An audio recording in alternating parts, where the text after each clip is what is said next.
Hey guys, what's up? Stock Retail coming back to you on Wednesday the 23rd, 8/23/23.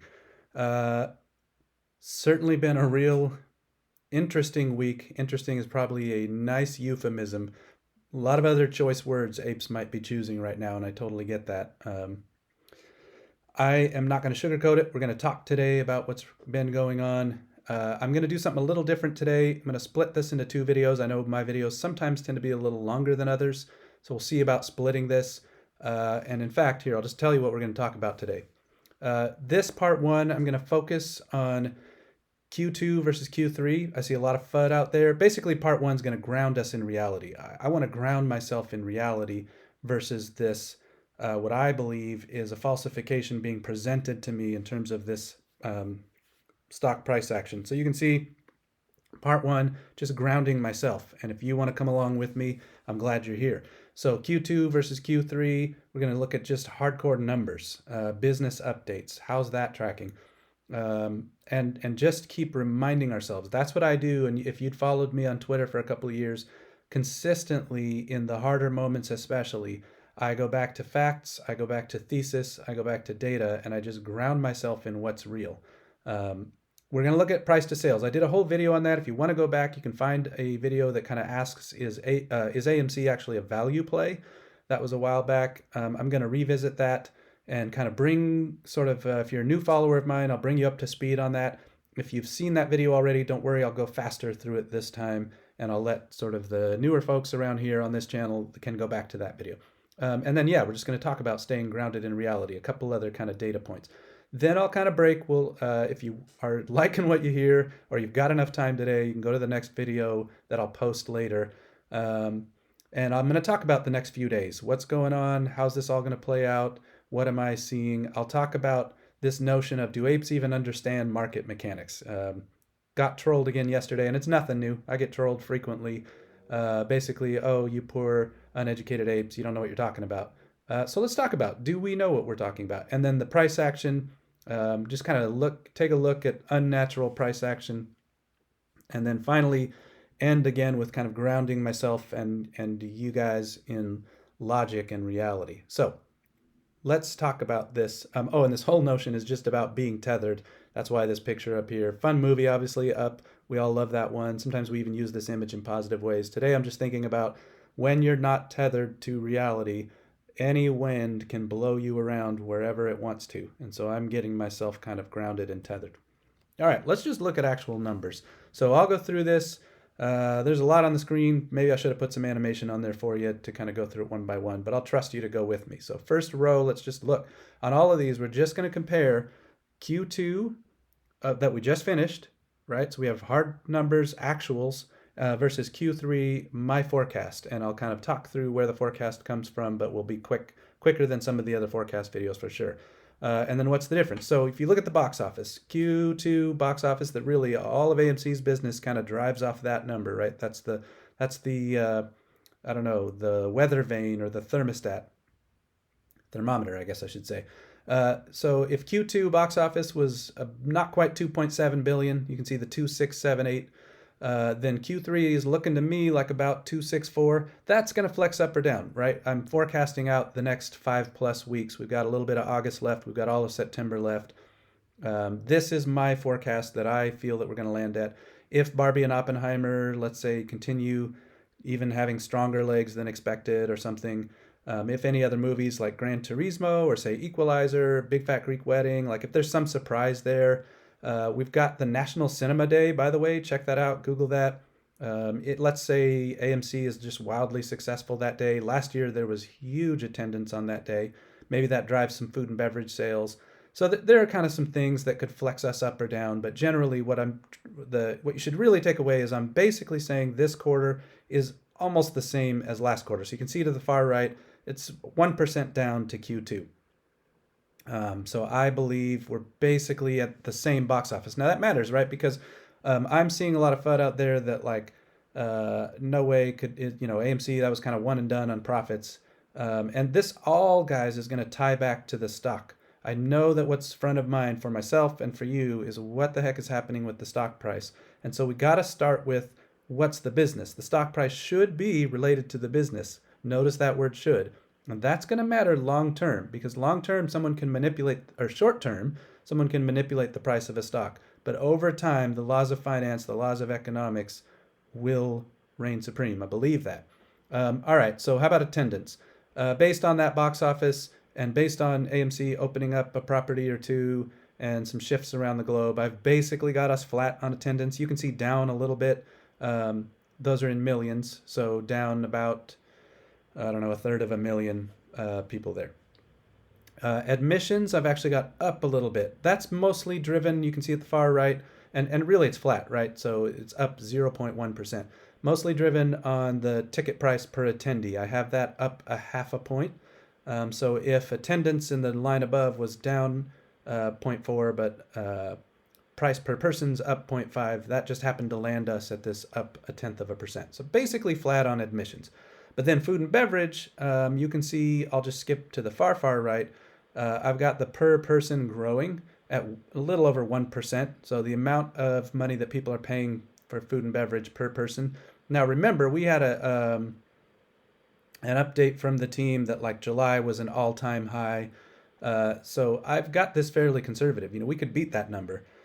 It wouldn't be too hard to beat that. So that gives us $4 million on the quarter. That's better. So what you should be hearing is there's a couple of these spots that are either the same as or better than Q2. So when Shorty tries to troll you and say, oh, the reason the stock's down is because you're about to lose money, you're about to go bankrupt, all those kinds of things. Like, wait a minute. We've got the same size of quarter as last quarter in terms of movies. Why would we suddenly see a radical difference, especially since some of these items are getting better? Debt payments, that is based on filings, right? So last quarter, we had $4.88 billion in debt.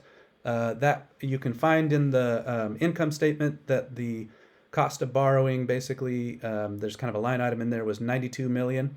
Based on the debt that was paid off, remember there was $42 million paid off last quarter, and then they paid off another, I think, $24 million in July.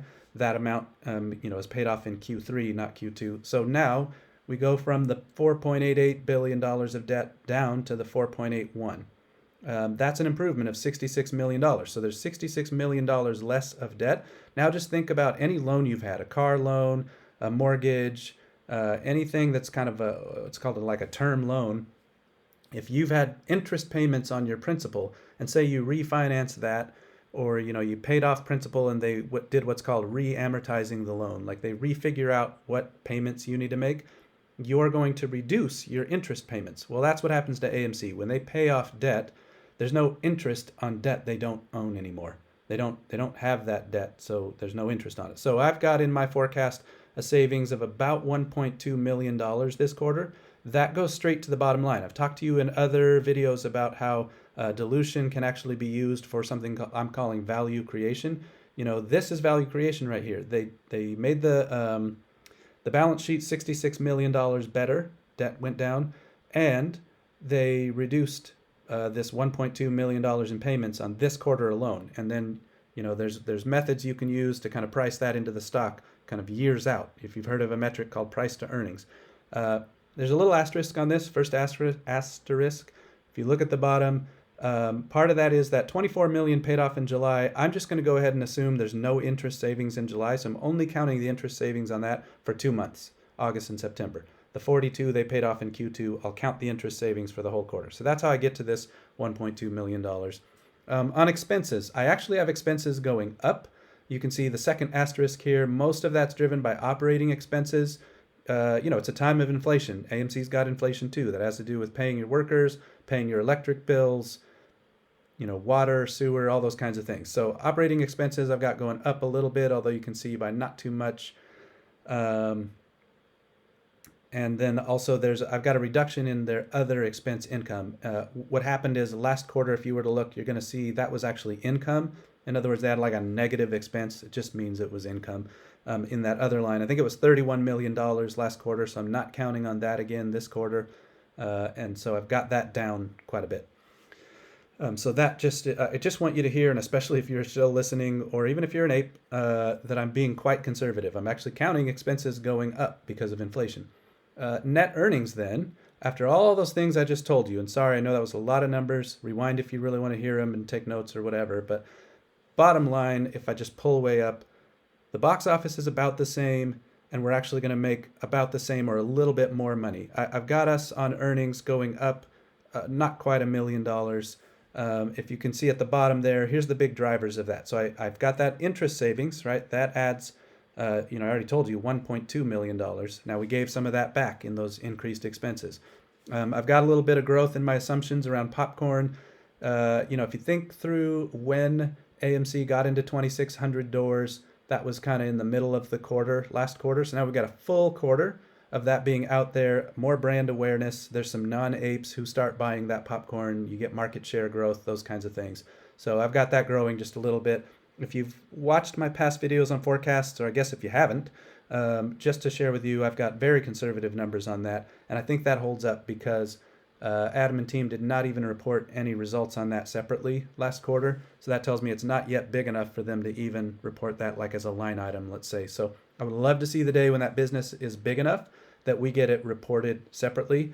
In finance, you kind of use this term called materiality. It's got to be material enough to kind of break it out. And the management team is going to have to decide they want to tell us that.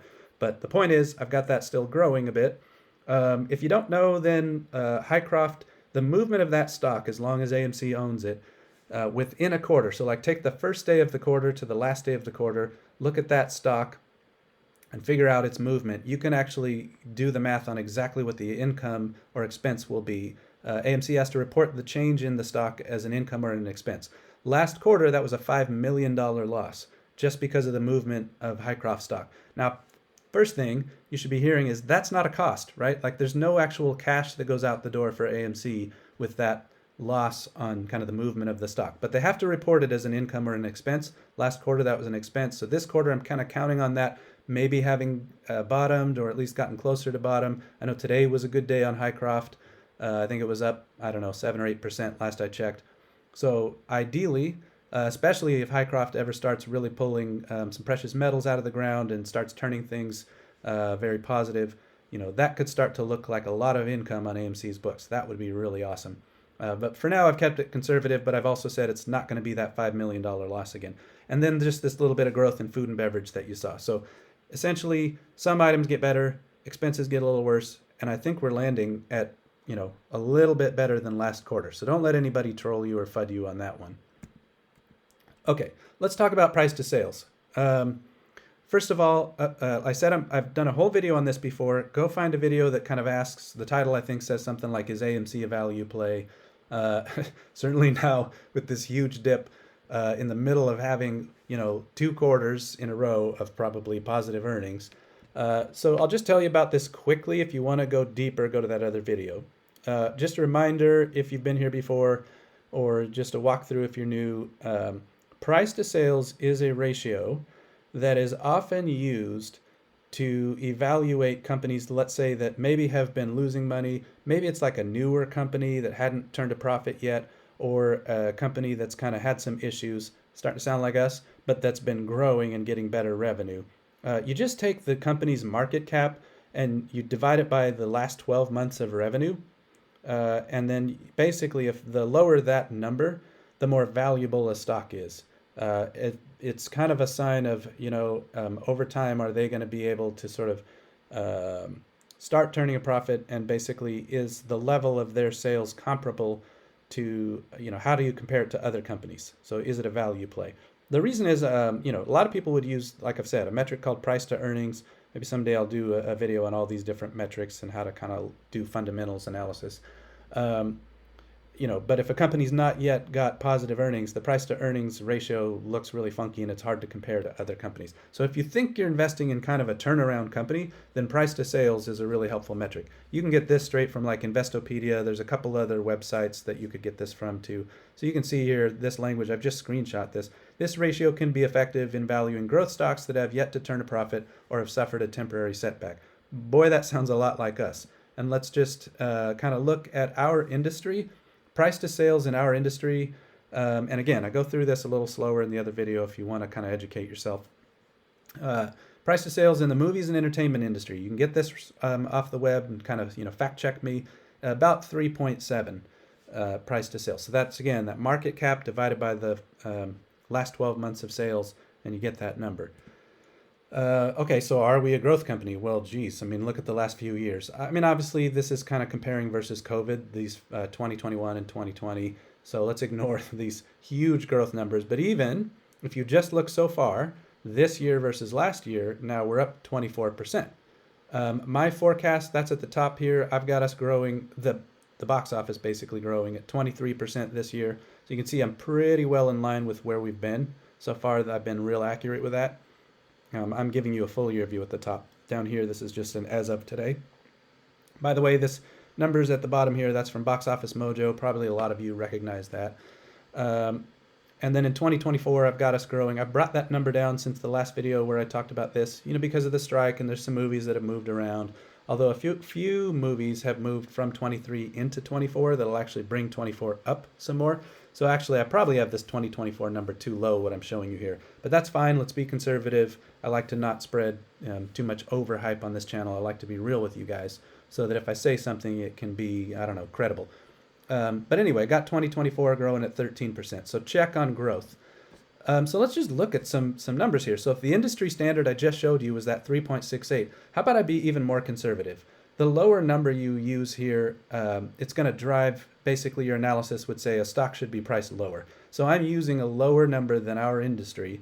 And let's say, maybe that's reasonable. Like the whole industry would be looking at some studios and things like that. Well, a distributor, a theater, may not have the same profits as a studio. So let's use a lower number. And I'm just showing you then on the left for our last 4 quarters, for the forecast for 2023, which is half already kind of, baked. We've already got Q1 and Q2. No pun intended. We're not half baked here, guys. Anyway, for Q1 and Q2, those are actuals. Q3, I've got a pretty good idea where we'll land. And then Q4, I've got a little bit of a rougher forecast. And then 2024 is just all my forecast. Our current price as of close today, which, we can be honest, ouch a little bit, not loving the price action, but still, frankly, I don't see it as real, and we'll talk more about that. But let's just use current numbers then. All right, so the close of 196 on AMC and 173 on Ape, if you combine those, you can see you get a market cap based on each the individual floats. Take that price times the float and all that, and then add the market cap together. You get about 2.75 billion market cap. So at that market cap with our current sales, let's use this top row, our last 4 quarters of sales. Those are actuals. So then our actual price to sales right now is 0.64. Now I just told you the industry standard is 3.68. So if you don't know, that's basically 1/5. Where you'd have to grow by like 500% to be at the right number. So you can actually see if I'm just using the 3 instead of the 3.68, so the growth would be the stock would have to go up by 368% just to get to that 3, not even the 3.68. The price of the stock then would be 917 basically. I'm using that. I guess that's not entirely accurate. I probably should redo this, but I've told you guys I filmed this in one session. This growth number is right because that's based on our price to sales, but you'd kind of have to do the blended price of Ape and AMC. That would get you a little bit different price on this far right. So probably just think about these being a little bit lower. I can try to redo that, maybe post it on Twitter or something. But this growth number is right. You'd have to grow 368% over like a blended price of AMC and Ape, or you'd have to go to, that's probably closer to, let's say, $9, right? So we closed at 196 on AMC today. Just to be at an industry standard price to sales, we'd be around $9 a share. I mean, I'm not kind of spreading hopium here. I'm just giving you what you can go source and fact check on the internet. So then you ask, is this price real? Does this price make sense? Especially since, let's go back a second, this ratio can be effective in valuing growth stocks that have yet to turn a profit. Well, dang guys, we just turned a profit last quarter. I'm telling you, I believe we'll turn a profit this quarter. If you're newer to my channel, I had projected that profit on Q2 a full year before it happened. So I hope there's some credibility here in terms of my ability to forecast. Doesn't mean I'll be right all the time, but I've nailed it the last few quarters. We'll see if I can keep doing that. So, here we are turning a profit. Our price to sales is way below industry standard. Let's keep going. So 2023, that Combination of half actuals and half forecast, I've got us at 4.81 billion. That's that 23% growth. If you kind of factor in today's price, say we don't move anywhere by the time we're done with the year, then our price to sales ratio has even dropped more. Smart money is going to start looking at some of these metrics and saying, geez, that's a heck of a value. That day is coming. I know it. Because if you have a lot of money, then you are looking for value, especially in a volatile stock market. The growth, just to keep this 0.641, just to keep us where we are today, to keep that price to sales ratio by the time we finish the year, the stock has to go up 13%. Just to keep the same price to sales ratio. To get to that 3, not even the industry standard, that 3 level, the stock would have to go up about 430%. Let's call that $10. Like I said, these numbers at the right are a little bit inflated. Should have done the math differently. But the stock would have to be at $10 just to be at below an industry standard price to sales. And these are pre-split numbers. I'm sure you figured that out. So that's 100 post-split in that case. 2024, if that growth is anywhere near accurate, and I'm still hopeful that that's conservative, come on, writers and studios, get the strike dealt with. There's still a chance that these numbers will be conservative as long as that strike is dealt with within the next, I don't know, few months.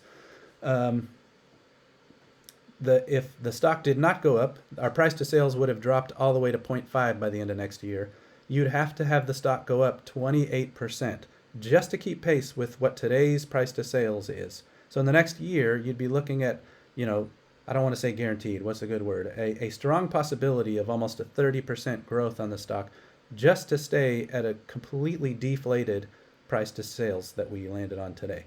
And to get back to that 3, that's, again, below the industry standard, the stock would have to go up 5x, which is, let's call that like 1120-ish or something, which is 112 plus, post-reverse split. So what I'm telling you is, again, check this on the internet. Don't trust me, bro. Go fact check, do a little research on the price to sales ratio. Do some homework. That's what apes do. You do your own DD. You'll learn in the process. You'll be a better investor. You can even poke around at where is price to sales, not a great metric. There's something yesterday that I'll talk about more in the next video today, which was kind of people poking at metrics I was using. Any one metric is never that great. However, if you use several metrics as kind of, there's a concept in business called a balanced scorecard. I led a performance management team for a couple of years. If you use a balanced set of metrics and they all start speaking positively about, your plan or your stock or whatever, now it starts to be stronger. So I'm putting one more metric in your hands. I'm talking about price to sales. That's another metric you can use. And so far, at least by what you're going to find if you study this, AMC is undervalued and the stock should be higher. I feel pretty good about that. Especially we just said, let's pull all the way up, say there's 2 points I'm telling you. I believe we're about to have profits again in Q3, second time in a row. And I believe, based on a price to sales metric, the stock is far, far oversold and undervalued. That's just math. We know there's a lot of other factors that come in. So I'm not sitting here saying, hey, I can guarantee you this is going to happen. But I'm saying just based on this math, that's where we are. All right, a few other business reminders, and we're almost done with this kind of part 1 video. These were some things as I was just prepping this video. I was reminding myself, what did Adam and team kind of say in earnings? And so let's remind ourselves, and let's be tethered, let's be grounded to facts and reality. So reminder that versus 2019, I'm on this little screenshot of one of my tweets on the left. If you don't know, like if some of you are probably only on YouTube and not on Twitter, I've been on Twitter a lot more historically than YouTube. Been on Twitter since really kind of January 2021, and then started YouTube much later. But anyway, so I live tweet basically every earnings call. Some people are like, hey bro, it's way too many tweets, but some people seem to like it, especially if they can't listen into the call. So Adam and team had said profit per person is 40% up in the US versus pre-COVID, versus 2019. That's a pretty big stinking deal. And that's part of what I've been telling people for a very long time. It's one of the first videos I ever did, is kind of proving through just the numbers, the actual set of facts, that AMC in many cases has a better business now than pre-COVID. All AMC is waiting on is there to be more movies. July was the biggest revenue month in AMC's entire 103-year history. Guys, that's part of this Q3 that just happened. July was only last month with all this price action that feels like ancient history. But this price action is not matching what's happening in the business. That's my point. So let's ground ourselves in the reality of the business, and eventually we're going to win. I believe that. So here's something I had gone through. It's one of the first videos I ever did. It's basically about, hey, is AMC's business, better or worse since 2019? And I'm calling this a perfect 10. I'm going to really fly through this one so I don't bore you all. Go back to that other video. Again, it's one of my earliest videos comparing, and I go through the details to kind of source all of this from their earnings. It's a little dated now. I've changed some of the numbers to make it more recent. So the video will be dated, but the concepts will kind of be universal. All right, so rent. Did you know that rent is lower than pre-COVID? Debt is lower than pre-COVID. Film costs as a percent of admissions. Every time you and I buy a ticket, AMC has to give a cut of that back to whoever made the movie, right? Back to the studios. Before, I know some of you don't like if I say pre and post COVID. We'll just say, 2019 versus now. And I'm not going to get political on that. That's not me. So, all right, film costs as a percent of admissions. 2019 versus now, you can see it used to be 58%. It's now only 49%. Those are straight from AMC's earnings, guys. Every number I'm giving you, you can source, you can fact check, go to their earnings. You can pull them up from 2019, pull them up from now, and you can go find these things. That's a 16% improvement from 2019 till now. Admissions per person, we were paying $9.26 a ticket. That's globally, by the way. It's a blended number of Europe and the US and other places. Now we're paying $11.21 in the most recent quarter. That's 21% per person better than 2019. Food and beverage per person is up 53% versus 2019. The Saudi licensed business, AMC gets a check basically for their logo being on the outside of a bunch of buildings, and doesn't even have to have the risk of running that business. That did not exist in 2019. That's revenue now. Popcorn at retail doors. We're in almost 3,000 doors. That did not exist in 2019. The credit card for AMC, when it rolled out, there was 80,000 people who pre-signed kind of an interest, like, hey, tell me when the credit card's out there. That did not exist in 2019. Online merch was not there in 2019, and certainly any merch sales were not at the level they are now. And if you recall, Adam is clearly excited about how that's going because he said they're going to expand what I'll call both breadth and depth of merchandise. I talked about that recently too. Breadth just means you're going to have more product. Think of going wider with your product line. Depth means you're going to have more inventory to sell. You're going to go deeper on some of those items. Like say the popcorn buckets that sell out. Maybe they think they can sell more of those, so you go deeper. And then interest in a gold mine. We're part owners in a gold mine. That was not there in 2019. Every single one of these items, 10 for 10, is better now than in 2019.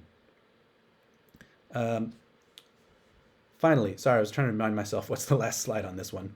Sometimes I throw this together for you guys. Got a lot going on in my life. I'm sure you guys have that too. So, I'm a regular person like you. I'm not a pro here. Two things, 8-1 and 97-3. And yes, I did that capital O on purpose because that sure looks a lot like 801, doesn't it? I shared this with you the other day. I'm not trying to plug Alex. He's someone who happens to be in my feed and who I'm, like I said, I'm kind of friendly with on Twitter. Don't necessarily know each other real closely, but what I'm really wanting to show you is, as of this morning, Fidelity, if you were to, here, I'll even zoom in. I think it was 88% buys to 12% sells. You can see that as of that moment this morning, and it was one of the most bought stocks there was. In the meantime, I've shown you guys yesterday, I talked about this poll that I put out. Now, obviously not scientific. It's people who follow me, so naturally a pretty large percent are going to be people who care about being long AMC. But almost 1,500 people voted. I don't even have 15,000 followers, so we're talking about 10+% of my follower. Well, a lot of these people probably aren't my followers, but the point is, I've never had a poll where anything remotely this many people have replied. And you can see if you add up the top and bottom line, that's the hodlers and the buying moreers. That's 97% with almost 1,500 people voted as of the time I screenshot this. So you got hard facts on the left, soft facts on the right, both saying apes are buying. I've talked about the OBV metric. Some people tried to sort of talk about the pitfalls of that metric. I acknowledged live when I shared that it's not the end-all be-all, and I'll say that right now. But if you start to look at all of these metrics together, um, and you look at other things like RSI and just there's all kinds of metrics that say this doesn't make sense. The price action isn't matching what I believe people are doing. And so at some point, that starts to feel like a coiled spring to me. Last on this is that part one video. I'll get to the part two here in a few minutes. Note that I have not filmed that one, so I'll probably put this one up as I go to film the other one, so there'll be a little bit of a gap between them. Give you a break, and maybe you can watch part two tomorrow or something. We're not powerless, guys. That is the point of the price action the last few days, in my opinion. And I'm going to talk in part two about why now and what is this showing. And let's think through this logically. How come we haven't seen an attack like this really kind of ever? I'd love for you to start asking that question. And, my point of view, kind of tease, I guess, the next one is they want you to feel powerless. They want you to panic. But you're not powerless unless you give up your power. You got 3.8 million people standing shoulder to shoulder with you. I know you don't always see them, but you can feel them when you consider it. When you understand that we're out there and you look across YouTube and Google search results and Twitter and Facebook and people flying planes and people using bumper stickers, we are everywhere and we are strong. Don't give up your power. We're going to win. Let's go, part one.